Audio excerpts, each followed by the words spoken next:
এই দুনিয়ায় ভালো পজিশনে থাকার জন্য, ভালো পজিশনে চাকরি করার জন্য, ভালোভাবে চলার জন্য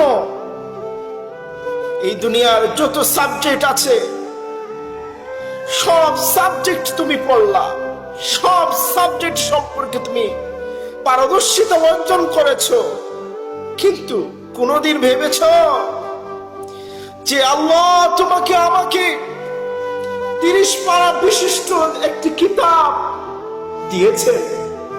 এই কিতাব সম্পর্কে কোনদিন তুমি ভেবে দেখেছ এটা কোন কিতাব, এটা কি? এই কিতাবটা শেখার চেষ্টা করেছো তুমি? এই কিতাবটা বোঝার চেষ্টা করেছো তুমি? না। আচ্ছা, তুমি কি জানো এই কিতাবের একটি হরফ পড়লে 10টি নেকি পাওয়া যায়? পৃথিবীর এমন কোন কিতাব তুমি পাবে না যে কিতাবের একটি হরফ পড়লে 10টি নেকি পাওয়া যায়।